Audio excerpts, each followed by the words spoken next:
Biyernes na ulit ngayon guys, ang bilis lang ng araw. At syempre kahapon hindi ako nakapaglakad kaya sumakit ang ulo ko. Kaya ngayon ay ikasiyam na araw ng ating paglalakad.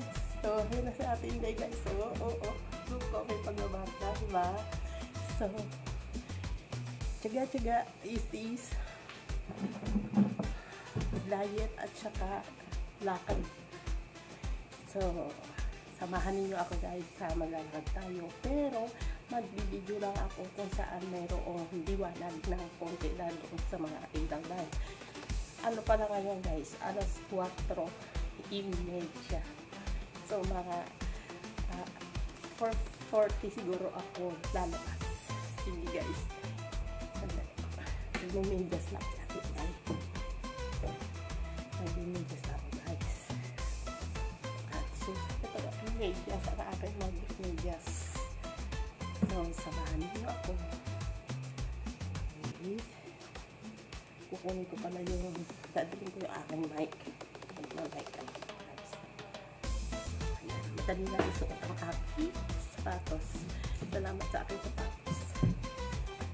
Masarap isuot yung aking sapatos guys kasi nakakalakad ako lang maayos, hindi ako madali mapagod dahil comfortable siya sa paa. So hindi guys, samahan ninyo si Inday Maris guys.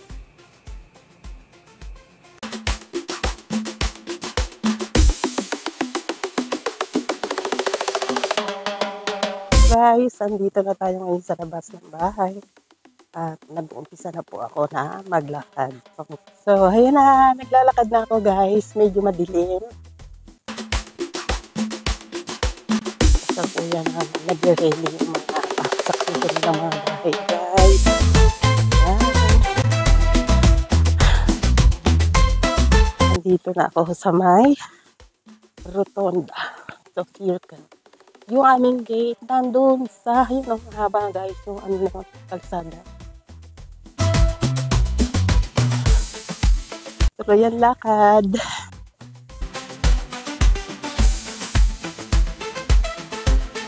Dilim-dilim pa guys, sobra, super. Kaya, dahil hindi nyo ako masyadong nakikita. Kasi di talagang dilim na madalim na. Dahil bare months, di ba guys? So, ngayon, nasa alas 4:45 ng umaga. Gising na yung mga bahay, mga tao, lalo na yung mga magsisipagtrabaho, at saka yung mga magpupuntahan, tumatahol.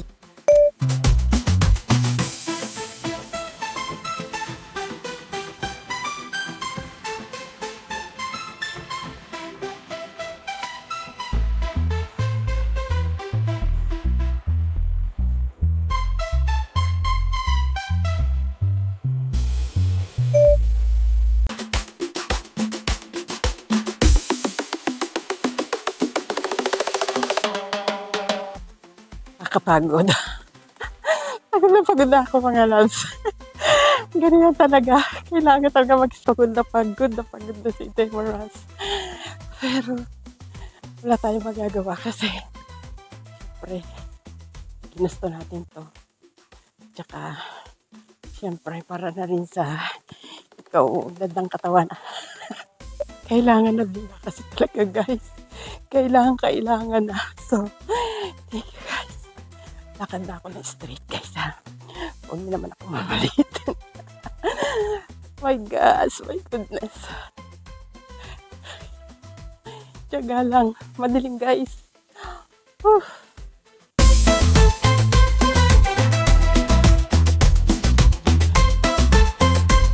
Ganito talaga yung mga ito talaga yung nangyayari pag wala kang control sa kinakain mo, pa talaga matutong control sa kain.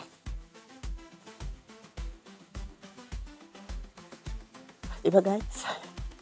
Hindi yung hanggat di nakikita, sige na. Guys, nandito na ako sa bahay. Kakatapos pa lang. So, papahinga muna si Tay Matias and then see what next.